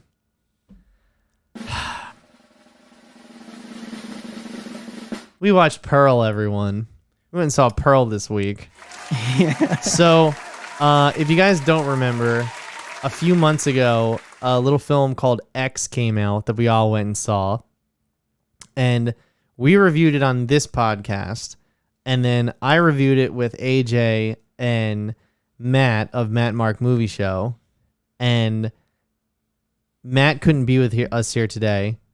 He's sick. He's dying. He's dying. Monkeypox. He's got it's going around. Death can have him because he's 'cause He earned he's earned it. So I'm gonna go ahead and get started. I think. Wait. What? Wait. Before we get into Pearl, I just want to do a little recap on what we all had to say about Okay. X, because I think that's important context. Fair enough. I believe we were all around a 6 out of 10, and we were all disappointed for different reasons. AJ, does that include you? No, AJ really liked I loved it. No, that's so not all of us. Okay, everyone who matters. No. Jesus Christ. For me, I thought X. I went into it. It's an A24 movie. I'm expecting. I know you don't like this term, AJ. Heightened or elevated horror, and I was really excited for something that was going to be interesting and different. And then it just turned out to be a slasher with no real. Didn't have any story. It was trying to do something about like youth and beauty and how aging kills that, but then didn't pan out. So I was like, this is just a B movie slasher flick. So I was disappointed. Okay. okay. And my whole thing, I remember specifically, was when the slashing started is when it got good. However, I was bored out of my mind for the first like 50 minutes. And if I'm going to see a slasher movie now, I expect to see a healthy dose of slashing like every 10 to like 12 minutes. You know what I mean? Not this whole like, let's do a whole fucking hour of fucking and sucking, and then the last 45 minutes we're just gonna let the fucking cat out of the complaining bag. about the fucking and sucking. I mean, listen, the that was fucking the and exact suck. opposite of me, because I bought into it in the beginning, and then when the slashing happened, I was like, this is the payoff. Nick is was just sitting there in the killing. theater like, damn, yo, this movie's got a lot of fucking and sucking. I'm here for it. That's a big dong. That's a big dong over there. Damn. All right, AJ. So Like a man you in the liked moon it. dong. Oh, that guy Yeah. had a hammer. That's right. I forgot about that. Yeah. Yeah. I loved it. I actually believe it is, we got to coin a better term, but I do find it to be that elevated kind of horror because every single death was foreshadowed in a really brilliant way. the characters I found to be interesting. I thought the very discussion about youth and like what you deserve and wanting more and feeling like you deserve more. This whole series, spoiler alert, this trilogy that's going to be is all about that. Now, what about the fucking and sucking? How'd you like that? It's Brittany Snow, my dude. That's not worth the ticket alone. I know. And I told that to somebody, like, somebody was asking me, like, what's that? And I was like, oh, it's the prequel to this movie X. And they're like, what's that? And I told them what it was. And they're like, oh, anyone I know in it? I said, Brittany Snow's titties are in it. Like that was, I was Kid like, Cudi rails Brittany Snow. I was like Mia Goth's titties are also in that movie. Like they're both really good. Like I didn't have a problem with the performances. My whole thing was just the story and vibe in general was kind of lame. I gotcha. But we saw Pearl this week. So Pearl is the prequel, which also stars Mia Goth. Yes, and this takes place in 1918, and it is the prequel about the old lady from the first one, Pearl. So do you guys know how this movie was conceived?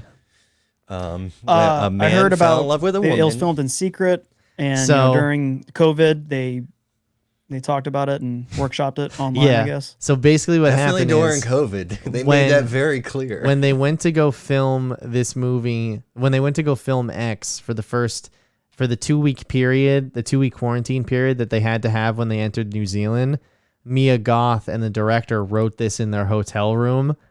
And they sent it to A24. And since or A24, A24, whatever the fuck. 24. A24, they sent it over to them. And A24 actually liked it so much that they gave them more money and said, shoot it while you're down there. So they shot these literally at the same time. So, but there's a trilogy. Did they shoot the third one at the same time? You didn't stay for the post-credit scene, did you? For Pearl? Yeah. No, I got out of there. You didn't watch It wasn't worth it. It wasn't worth it. It wasn't worth tease. it. It was just a teaser. But I mean, it goes back to Mia Goth's character from the original X. But in the 80s. But in the 80s. And apparently she's even older. Well, yeah, and apparently this one says basically the synopsis for that one is when fucking and sucking goes wrong, because apparently it's another porn shoot that turns into a fucking slaughter. So anyway, that's how this movie was conceived. Pearl actually the budget of X, I believe, was only like $1 million, right? It was somewhere. It was really it was somewhere around. I mean, it's like one location, really. Yeah, it was around $1 million, and that went on to make, I think, 14 million overall, like worldwide. So that's obviously a hit. This one already, which was made at the same time as X, under the same budget, already has made 1.3 million. So good for that movie. They're already cleaning house with it. Anyway, we're gonna start with non-spoilers because I think there's still people who are gonna want to see this. This is gonna travel. You know what I mean? It's got legs. It's got legs, unfortunately. But oddly enough, there was only one showing for me. Like when I went, there was only 7 o'clock. Like be there, you're missing it. Like that's what opening night, same. Yeah. But now it's a couple times a day. But opening night, it was one showing. Yeah. So I'll say this just generally. I walked out of this one. So I walked out of X not liking X and consistently not liking it. I walked out of this one and I was like, inconceivably, they have somehow disappointed me more this time around.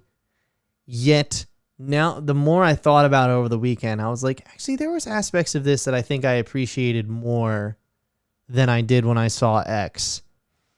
And I think that speaks a lot to the performance by Mia Goth specifically and the overall palette of the film. Mm-hmm. You know, it was beautifully shot. It's a much more how do I say stylized, whatever. It's stylized. It's very saturated as well. Like the saturation is turned way the fuck really up. Pop. Yeah. Yeah. But I also kind of feel like that it's just for me, it's just a collection of scenes. You know what I mean? It's not really like, dude, I really enjoyed this. You know, the whole. I went into this wanting to hate it. Really? After my experience in X, I was like, wow, this one tells a story. There's a reason that Pearl does everything. It's not just mindless killing. And I really enjoyed the trajectory and how Pearl like got her like philosophy. I think I would have liked X so much better had this one come out first. So my whole thing is like I said, I think initially I was disappointed as much or not more, but I think I've actually come around and I like it more than X. But for me, I feel like it still falls flat in moments. I think you said it's a false flag. It's a false flag. It's a fucking psyop, brother. No, but it's in some small parts. I feel like it just, I don't know. There's something unnerving and unsettling about it the entire time that I couldn't really like get comfortable and find the groove. You know, I got to be honest. I think this is a better Joker movie than Joker. That's actually probably the best critique I've heard of this movie. You know what I mean? Yeah. Like Yeah. it definitely documents and sells the descent into madness a little bit more than I think Joker did. But I don't know. I never felt like there was something I could chew on. You know what I mean? Like if there was something I could really be like, oh, interesting, or like, oh, that's a, you know. And also, listen, you're into more like traditional horror, and this was more of a psychological thriller almost for most of it. Yeah, but don't get me wrong. Like Mia Goth is absolutely unbelievable in this. She's incredible from start to finish. AJ, I am ready for you to tell me all the things I missed and all the connections to X that went right over my head. So when we get into spoilers, by all means, but non-spoiler, what do you think? I liked it. I liked it less than X, but my expectations were X going into this. I didn't see any trailers because I didn't watch the post-credit in X. I knew nothing about this, like what was literally going to happen.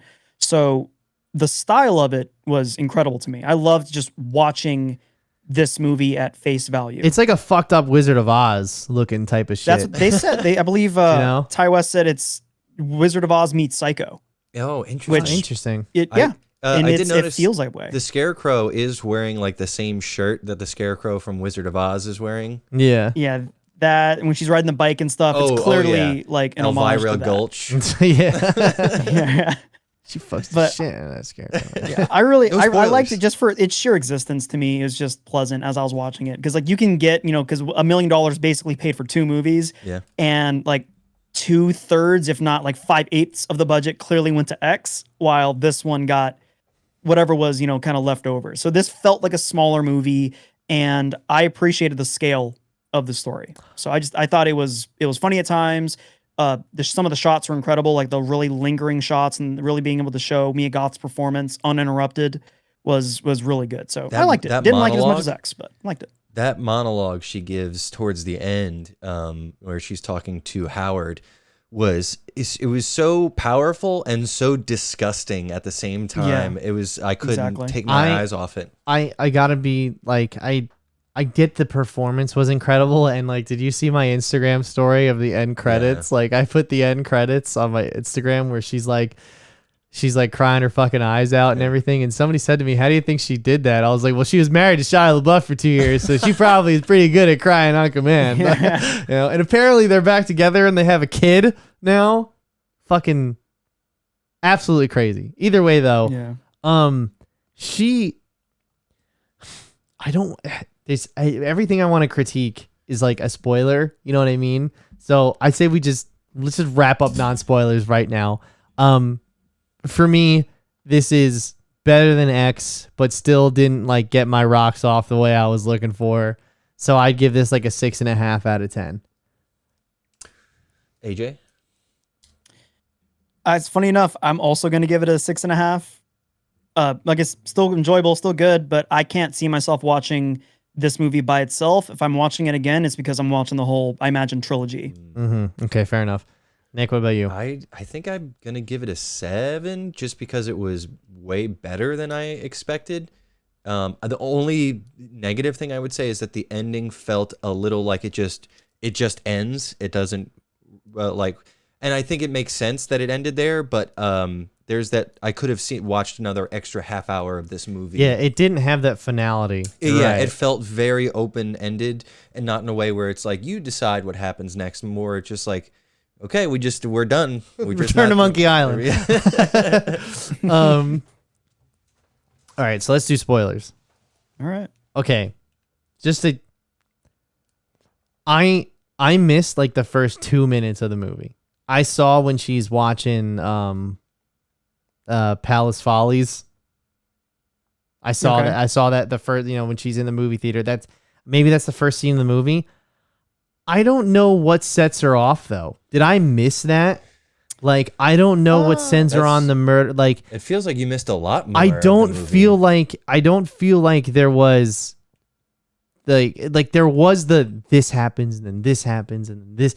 I don't know. It just didn't fucking kick off for me. You know what I mean? It feels like you came in like 20 minutes into the movie. Maybe, yeah, definitely more than 2, because the first 2 minutes, like, if you're good if you miss the first 2 minutes, because the first 2 minutes just like sweeping establishing shots with like the choreography by and like casting by, like very old school Wizard of Oz type, where the first 5 minutes is just credits. Okay, and then what happens after that? It's like a lot of me- home life type stuff, right? Yeah, Mia Goth, it shows her home life. Is and she you watching see her- TV? Is she watching TV? Does she have a TV in the house? No, No. she's dancing, like wearing her mom's dress, and her mom. You get the relationship immediately with her mom being like, "Get your head out of the clouds, go do farm crap." And then when she's in the farm, she's like taking care of the cow, and then she sees a goose. She grabs a pitchfork, kills the goose. Oh, I missed the fucking goose. Yeah, you missed a lot. That is what I missed. I kept wondering where the fuck's the goose the whole time because I made a joke about how she grabs the pitchfork in the trailer and that goose looks like, hey, what you doing with that pitchfork? Like Where you going with Aflac. that? Yeah, exactly. Like Yeah. that's damn. All right. So then And what then she happened? feeds the goose to the alligator, and then Then can't it's remember hard cut to title. Yeah. Title card, and then I think it's more home life. You get her first bathing the dad. You know what I mean? yeah, that's weird and creepy. Yeah, that was all really uncomfortable. But there's the whole relation. It shows what the relationship with her and the mom is, and the dad Her being husband invalid, and stuff, the husband's being out away war. at war, and I then knew the mom that. sends her away to town to go pick up more morphine for dad, and that's when she gets the medicine and goes to the movies for the first time. Okay. So you missed a good chunk in the beginning. Awesome. Okay. So that might help me that might be why. But like, okay, we walked in that theater at like 7:12. So unless that movie started at 7 on the dot, which I was like, there's no way this thing like all of them start at 7. It's always like a 20-minute pre-show with AMC, even for the smaller ones. So when we like finally bought our tickets and everything, I sat in my seat. It was probably like 7:18 or whatever. I was like, okay, this must have only started like 5 minutes ago because like it's only like a quarter past. You know what I mean?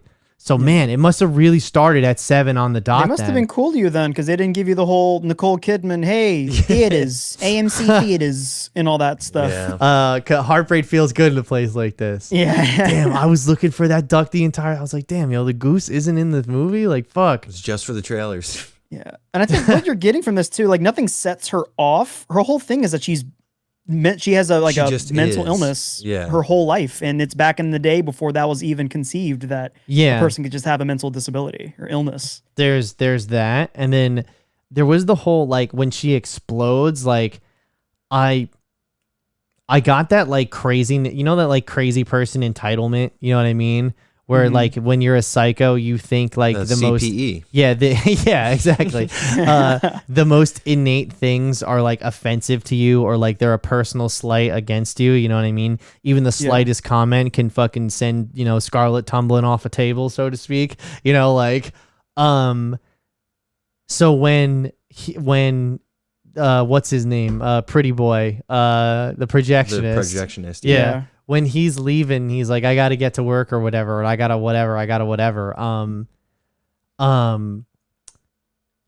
When he's like, well, you're scaring the hell out of me, right? Mhm. When she was like, is it something I said? Like screaming at him, a part of me wanted to be like, yo, you deserve this. Like you deserve to be left right now. All this screaming and yelling that you're doing. But she knows, like she's she crazy. made it clear she knows that there's something wrong with her. But she just like it's just inherent.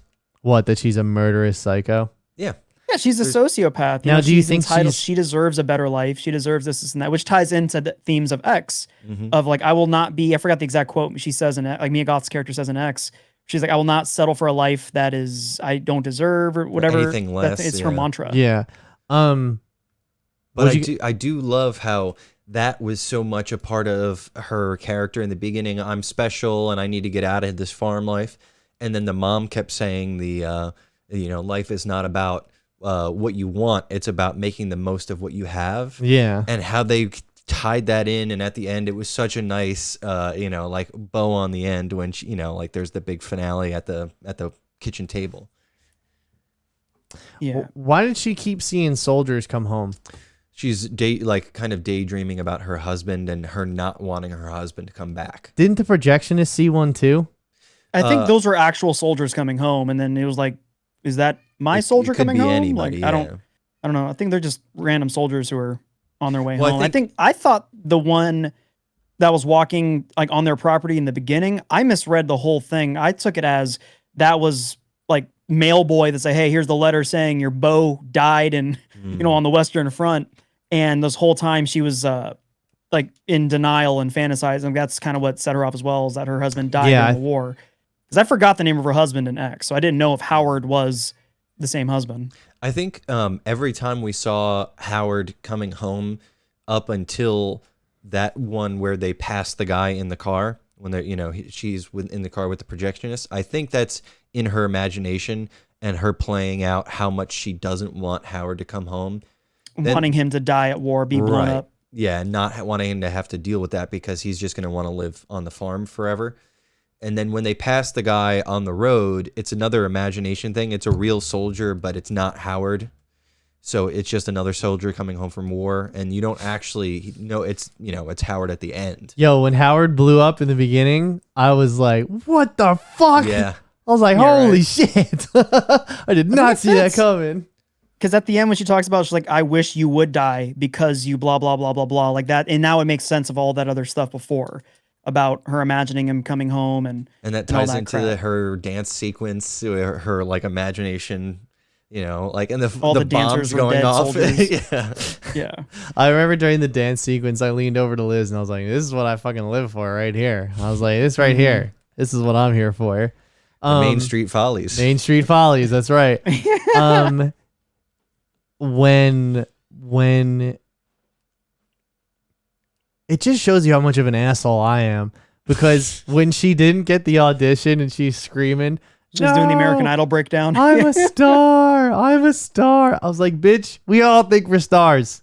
I was like, I also told Liz, I was like, by the way, you don't just show up to a dance audition and wing it. Like, that's not You're how that this good, man. I got the stuff. I got that X Factor. They'll you know what I'm teach saying? you what they're looking for, and then you have 3 chances to do it. Like, that's kind of how it works. Did you like how the judge was like, you don't really have the X factor that we're looking for? Deadpan the camera at that point, mine as well. X. And then it was the She stood on the X. the burned old lady, the mother. She was great. Yeah, actually, let's talk about the deaths. So, not as many murders in this one as in X, but I felt like the murders were pretty gloriously done. Like, the first one, I was like, what did she sprint silently around to the other side of the car? You know what I mean? I thought the camera work was cool, how it followed him behind, and then like it went around his back, and then to where like he gets in the driver's side, and then he turns and looks, and it's her, and what did she say? You're not leaving me on this farm, or some shit like that. She screamed at him, and then she fucking stabs the shit out of him a couple times. And then he gets out of the car and she stabs him on the ground again too. She stabs through his mouth. Yes. Like, he pins him to the ground. I think it's kind of hilarious though that later on you see him in the car again going into the car. So that means she put him back in the car and drove the car and then put him back in the driver's seat, and then, like that took a lot of work, you know what I mean? Yeah, it did. The mother. The mother's death was the best. I thought the mother would come back though. Not like come back. I thought from so. the I was dead. waiting for a I was scare. waiting for the scare for the mother, and I never got it. Is one, and then the dad. I thought she would. I thought she was gonna murk the dad. She did. Way worse though. You know what I mean? Like, because she just suffocated him, right? Yep. Yeah. Pillowcase. Not even with the pillowcase, or not even with a pillowcase, dude. That was like, that's the worst way to do it. With the canary in the coal mine and everything. Yeah.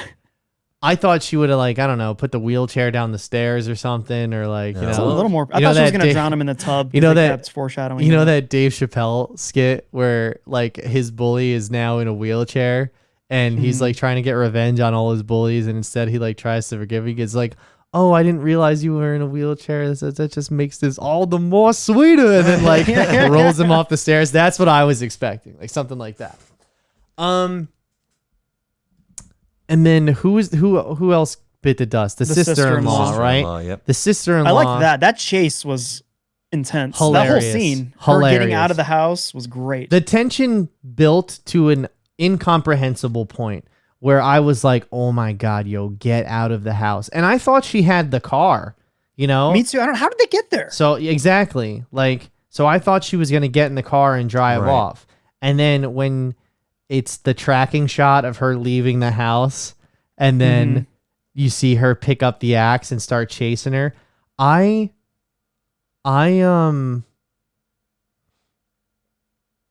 I thought it was a little silly, but also I thought it was one of those things. It was like, are we throwing this back? Are we throwing this back, or is this how Midwestern women ran in 1918? I'm just not sure. I what's wanted going a little on. more blood out of that, because then I think it would have made it less goofy. Well, she 'Cause I think chops her up later on and throws her in the That- fucking. Perfect then. If she would have hacked a freaking leg or arm off, like as she's chasing her. But like, to me, it's the perfect timing, like the pacing of it, where she walks out of the house and then Pearl follows her out, and there's like, she's like, okay, she's not chasing me. She walked out of the house. She's like, okay, she's kind of eyeballing that axe a little bit. I'm gonna pick up my pace. Okay, she has the Take axe. those Time for me to heels go a little off. bit quicker. Yeah. It all played out really well timed for me. What'd you guys think of the Howard monologue? It was fucking loved it. amazing. I think the performance was good. The substance had me all over the place. I wasn't sure. Like, I get she's crazy. Like, she's officially broke. Like, she's had a psychotic break. So I get that she thinks maybe she's speaking to Howard at this point, but I wasn't. You know what I mean? Like, I'm that guy. Like, I'm trying to find the logic in the incomprehensible. You know what I mean? But I felt that it successfully built the tension for the next scene. It just took a fucking while to get there. Oh my god. I think It was a long monologue. It was yeah. long, was but it so also long. it made you so uncomfortable too. It's just like the gross spit on her teeth and everything like that. It just gave me the like chills, The heebie-jeebies. heebie-jeebies. I think it's good because it puts you in the shoes of the sister-in-law, Yeah. because the whole time you're waiting to cut to show her reaction to all of this, because they kind of glaze past the whole, yeah, when I killed my mom and dad and then I did this and that. You're like, okay, what is her reaction, the sister-in-law's reaction to this? You're in the sister-in-law's shoes, so you're just uncomfortable having to Yep. stare at this person have this breakdown, and you're like, I think her sister-in-law played it pretty well, because it's like, if you just get up and sprint out of the house, she's going to kill you. So you got to calmly, handle this. I think she handled it, pretty well when she's like, I did not get the part. You don't have to lie to me. Okay. Yeah, I got the part. I'm going to leave now. Yeah, it's kind of like a no-win situation. You know what I Yeah. mean? It's like, breakfast with a psycho. You ain't getting out of there alive. You are the meal. Yeah. It's like She with a played a wild lot- animal, you have to remain calm or Yep. you're going to spook the animal. So she has to play it cool. She's like, you mean it? We're friends? I'm like, yeah. Something spooked those cows years ago to stop making milk, and I don't know what it is. What'd you guys think about that part with the alligator egg?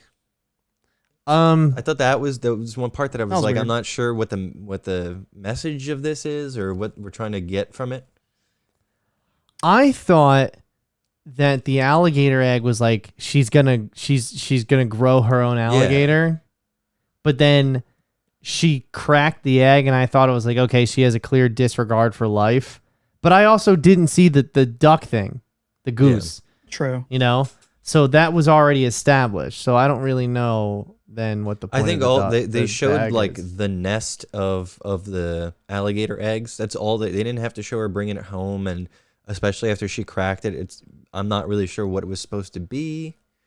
I also searched online and on Reddit for like discussions about this movie to like try and maybe get some insight into some stuff, and there is just nothing going on right now No. about Well, it. it's still opening weekend and stuff, and it's a small if you want to be generous, $500,000 movie. Yeah. But I took the alligator egg as she talked about it later when she did that monologue about how she doesn't want to be a mother.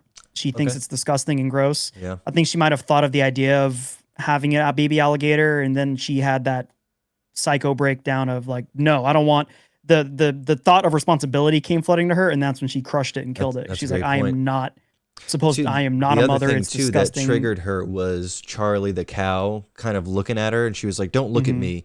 So she's already having to take care of all these animals that she doesn't want that responsibility too. There you go. That's great. Not as much fucking and sucking in this movie as X. Just her Hardly and none. her and the scarecrow, and then the allusion to her and the projectionist. The illusion. Yeah, they didn't Well, like show it. they wake up with the whole Oh, covers on their okay. chest. Like, yeah, oh, yeah, yeah. a I thought cigarette, you what a meant good like this night. is another moment where like, No, illusion, not illusion. Yeah, okay. And they did show that French film, that French that porno. stag- No, that film. was so funny because he's like, you want to see a movie that nobody's seen? I was like, it's porn. It's gonna Yeah. be porn. And then My dude's trying to make a move right now. And I God was bless like, his confidence. Damn, this guy just threw on porn. Like this He is just did the taxi driver move. He took her to see a yeah. porno on the you first want to go date. see a porno? It'd be fucking awesome. No, he was good. I thought he was a cool character, and I thought like he was gonna be the like. I thought what was gonna happen was he was gonna tell her all of these inspirational things, and then she was gonna go murk a bunch of people, and then he'd come back and he'd be like, "This is not what I meant." You know what I mean? I thought that's what this was gonna turn into, but I thought his character served his purpose. You know, he was there for to be the inspo, and then he not only like he meant what he said, but he also did what he had to get in her pants. You know what I mean? You get what I'm saying? I'm always expecting these kinds of guys, especially back in the day, to just be the most disgusting, rapey type dudes. And so I'm happy with his level of grossness. Whereas, like, yeah, she may be showing a porno when she's really vulnerable is not the coolest move to do. I thought it was But so. I think he was pretty respectful. I thought it was generally so weird how she was like, "Yeah, we can go up to my bedroom now. My mom's dead in the basement. Here's she is Here's Terrible my as a comatose sociopath. dad. Let's go bang upstairs real quick. yeah." And I don't think they ever got it on the second time because Yeah. He couldn't get it up. He kept hearing the freaking thudding, whatever banging sound. her dog. Yeah, It was her dog. I really thought that was going to be Howard. You thought that was gonna That'd be be Howard? good. I thought No. Howard was going to come home in the middle of that. That would have been fun. I mean, it would have been a unnecessary. I mean, like then who she would have killed? You know what I mean? Him, the projectionist.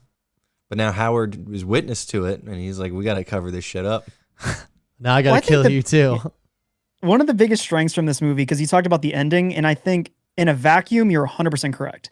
But the ending is now X. The beginning, Yeah. like the between between the panels, if you will, for X. So you know the end, from the beginning, which makes this movie even sadder when she's like, I got to get off this farm. We know how it ends with her never leaving that farm. So like the end of the movie, seeing Howard look at her with the whole, Texas Chainsaw Massacre, dining room in your head, you're like, he stays with her Yeah, and takes care of her because he's a good guy, air quotes, committed to his wife.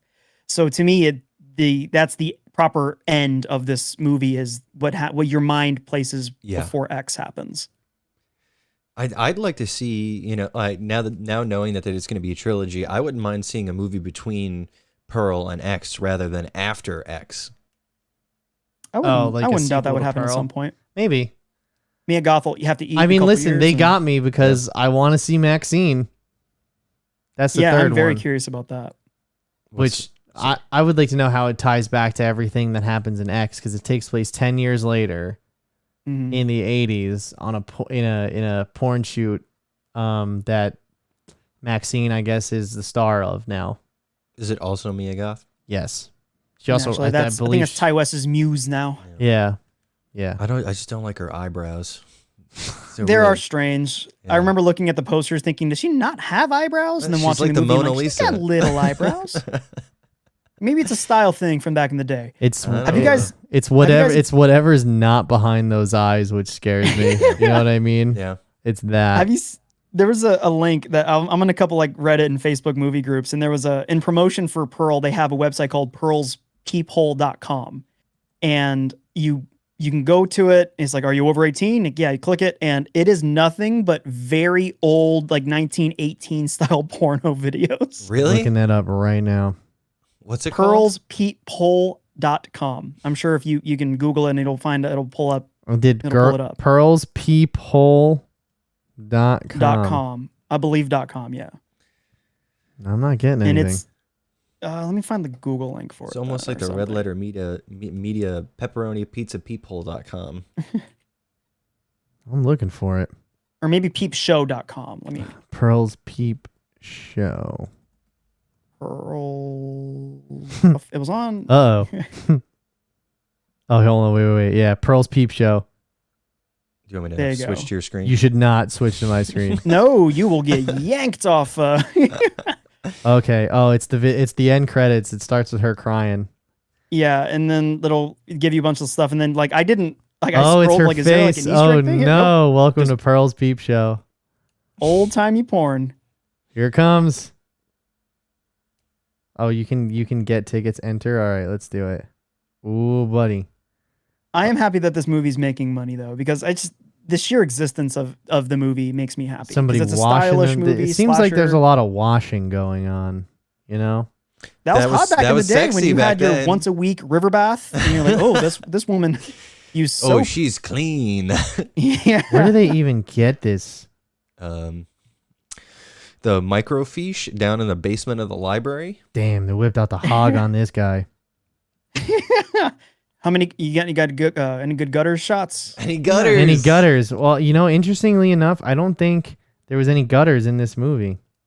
No Gutters weren't invented Damn, until that is I a bet the hairy projectionist bush. definitely had gutters. Don't even try to tell me For he doesn't sure. have gutters. Dude, this What's that Oh. guy's name? The actor? He's a handsome motherfucker. Dude, Talking about projectionist guy? I don't know. Yeah. That Superman looking dude. bro, all this bush rubbing together is gonna start a fucking fire, okay?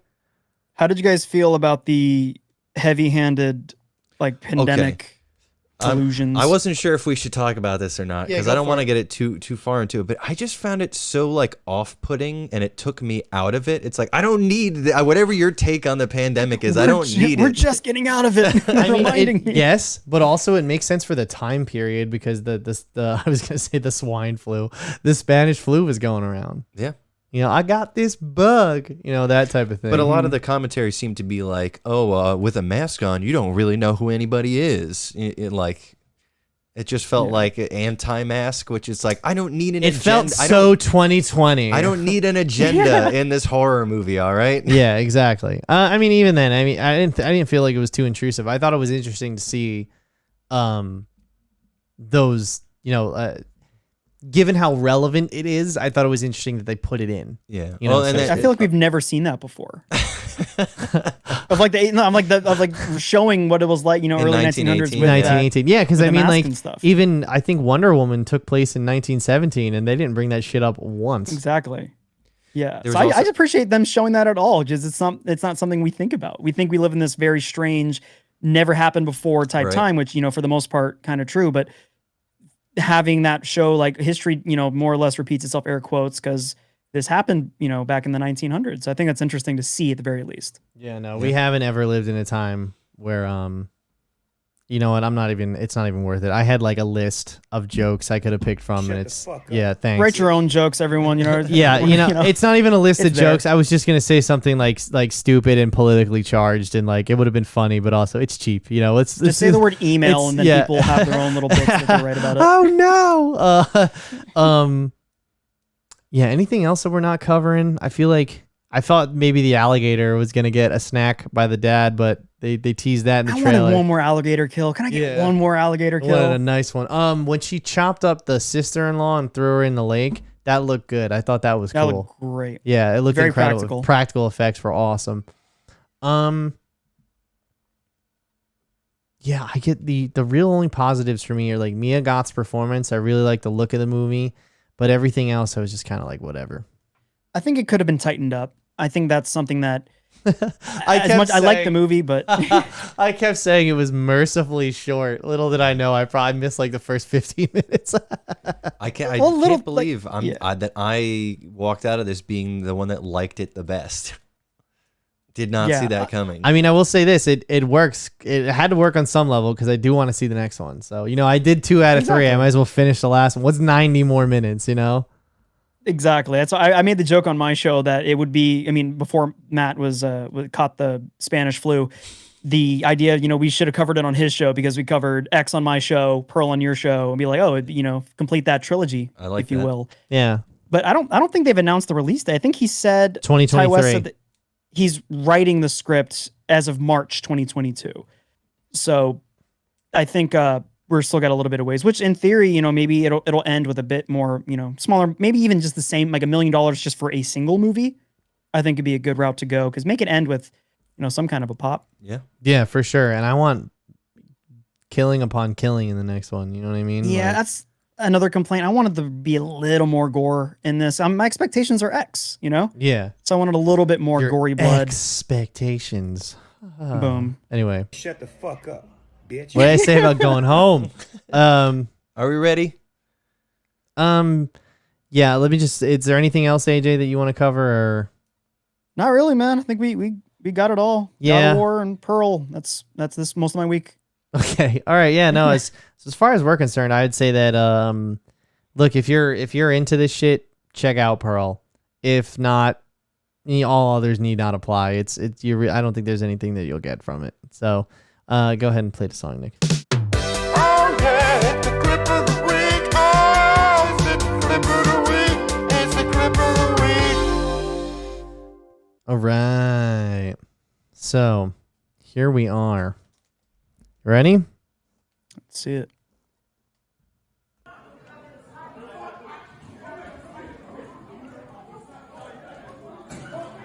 So what's going on in this video? Just another day in New York. We're clearly in McDonald's. I watched this without audio the first time, so I don't know what's said. Okay, there's a here we fight. go. Here we go. Ooh-wee. Bold move to keep his hands down. Oh my God. He's What just is- go. Just taking it. He's hulking up. Hulkamania, brother. He's like, whatever, okay. Oh man. Bro. He's Smash Bros. I'm taunting still him. standing. I ain't gonna fight. He look like he about to. Yeah, I said it.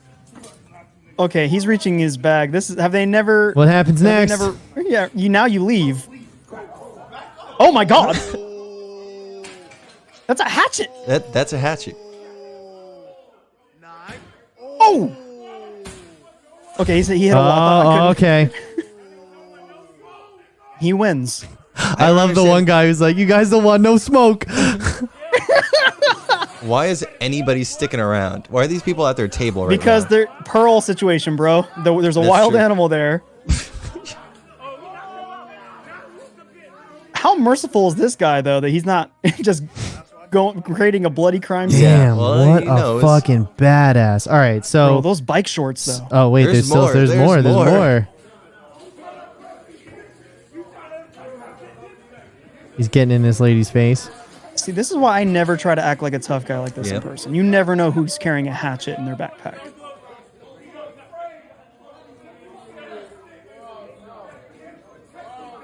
Damn, dude. Bro, y'all are Damn. wild in the Northeast. Yeah, we're out of our minds. But okay, so this is happening at McDonald's, and I guess they tried to fight this guy, and he just took a bunch of punches to the head and face like it was no problem, 'Cause still he knew standing. he had a hatchet. And then he went back to his bike and And just just whipped out a hatchet and was like, all right, I'm not fucking around. Dude, so yeah. bro, people who wear booty Jesus. shorts are not bitches, all right? All right, so it seems like, what's the confrontation here? I don't know if we'll ever get that answer. I don't know if it matters. Whatever his side was, he's right. I don't think it doesn't even matter anymore. I take his side. Oh, so he's going after some guy back there, and they're protecting him. They're holding this guy back. Oh. Oh, then so they then he start- starts okay, he swinging. throws So a he punch swung first. first. Okay. I need the listener And to now know all of there them are are- 3 guys Donkey Kong pounding this dude, and he's freaking taunting He's him. like, just "Whatever." standing there bored. He's like, whatever, bro. I would walk out right then. Yeah, at that point, you're like, we I'm not lost fucking this around. interaction. We lost, yeah. Like clearly, this is the fucking Thanos Also, of this guy McDonald's with the right bike now. helmet, are they together? I don't know. Dude, whether you That's know like it or people whether they watching know it him or not, dig in his all bag like he's not bikers gonna are pull something together. bad out. Dude, this guy has definitely chopped some wood before. Ooh-wee. Yeah, good on the people though. They're like, this is gonna go on TikTok. This is gonna blow up. I gotta record this massacre that's about to happen. Yeah, right. It's like, for all intents and purposes, you're about to watch a murder. And I you're need to still watch like, the. I need this. to know. I need to find the story time that followed this TikTok. You know what I mean? Probably mocking homeboy's shorts. I like how he keeps hiking him up.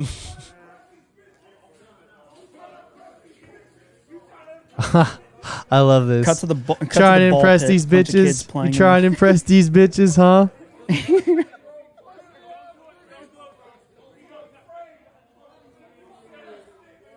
Damn. How do you just go back to work after this? Like, Yeah, hey, right. Todd, get off the fryer. Go sweep up the glass. Yeah. Broken table.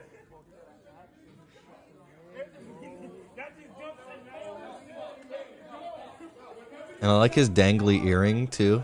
I don't know if you've noticed, he's got a very stylish earring.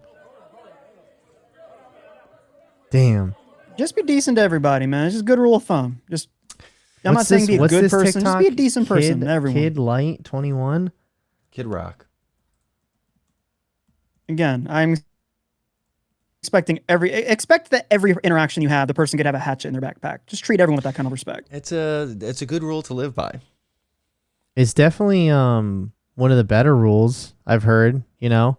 Always expect a motherfucker to be carrying a hatchet. Freaking have a hatchet in his bag. Hold on, what is this? KIDDLITE. Okay. Are you're doing some digging I'm now? doing some digging right now. That's a 'cause great way to end the show. I gotta know. Exactly. I mean, the restaurant's owned by a bunch of bigots, but this would never happen at a Chick-fil-A. This shit doesn't happen in Chick-fil-A. Mm-mm. I don't think this is my guy. I don't think this is him. All right, either way, I'll find it. I got to find an update to that video, but Yeah, I still, gotta either recap way. that next episode or something, man. Yeah, for sure. So, with that said, thanks everybody for tuning in. Obviously, you can check us out all social media at pressantykey.tv. Thank you very much for our guest today, AJ, for coming Thanks on for having and me. reviewing Pearl. I guess next time we're inviting ourselves over to the Matt Mark movie show, huh, to wrap this thing up in 2023. It seems appropriate. Hopefully he gets better. You know, it's hard to come back from scarlet fever, though. You know, it's Really takes it out. You end up. it takes the knees right out of you. You know. And thanks very much, Nick, for coming in on this Sunday, because it seems like nobody else is. You know, some people just decide to have plans. It's been 2 years, man. You can't get rid of me. I know. It's like a growth. I was gonna say something even grosser, but Well, thank you. yeah. So, well, that said, thanks so much, and we'll see you guys next week.